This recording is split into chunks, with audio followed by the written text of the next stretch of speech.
think I've seen this one yet. Weed, bud, green, pot.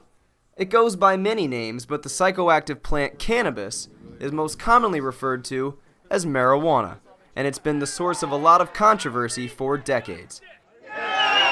But today, public opinion about marijuana seems to be changing, at least among some people.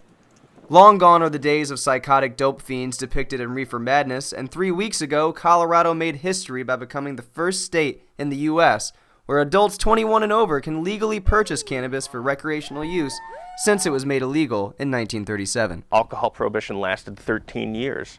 We've had cannabis prohibition for close to 80 years now. Dan Lin is the executive director of the Illinois chapter of the National Organization for the Reform of Marijuana Laws, or NORML, a nonprofit organization that aims to legalize recreational weed.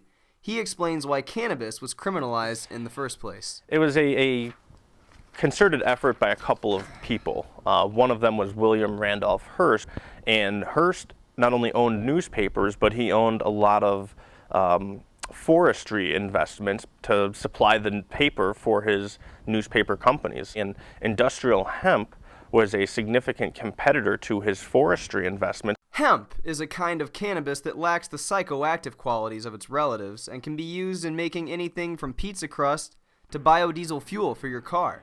But it is most often harvested for its strong, fibrous qualities. And Hearst allowed another gentleman, Harry Anslinger, to use his newspapers basically in a smear campaign against cannabis and demonizing the plant as well as the people that used it, using a lot of racial undertones and bigotry and fear-mongering. But public opinion on cannabis has changed, and if you're in Colorado, you can buy some just like you would a bottle of wine. We'll get you rocking and rolling. Here's how it works. You must be 21 or older to buy it from a licensed dispensary. Colorado residents are allowed to purchase up to 1 ounce per transaction. Out-of-state residents can only buy a quarter ounce, though there aren't any rules preventing people from just getting back in line. It's illegal to drive while stoned, and smoking is restricted to private property.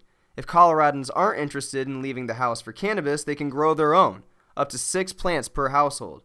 Underage possession of cannabis is still prohibited and punishable by fine. Other regulatory measures are likely to emerge, but Colorado is taking the steps that other states might follow in their legalization efforts. A few DePaul students shared their thoughts on legalization in Illinois. My opinion on cannabis in general is that that it should definitely be legalized for full, retail, to selling and buying and, total use, just like alcohol is, regulated in a similar way, and that it's definitely a safer and less impairing drug than alcohol. For recreational purposes, I am on the fence. I think that what's going on in Colorado, we need to see how that's going. It's kind of like an experiment at this point. But I'm leaning more on the side of pro, let people do what they want. I think that it would be really nice to not live in fear that something that isn't harmful to me as an adult will get me arrested. I hope that that people can get in support of regulation and safety and see how those two are connected.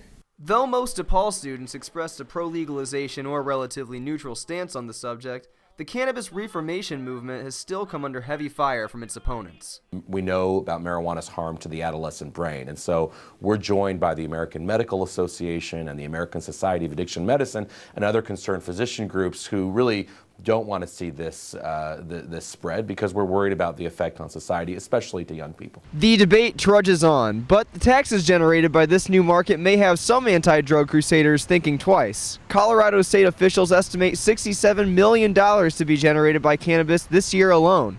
But it is important to remember that even if marijuana is legal in certain states, those possessing or distributing the plant can still come under heavy penalty under federal law. We'll see how it shakes out for Colorado, your home state, and the rest of the country. For Good Day DePaul, I'm Kip Burrows.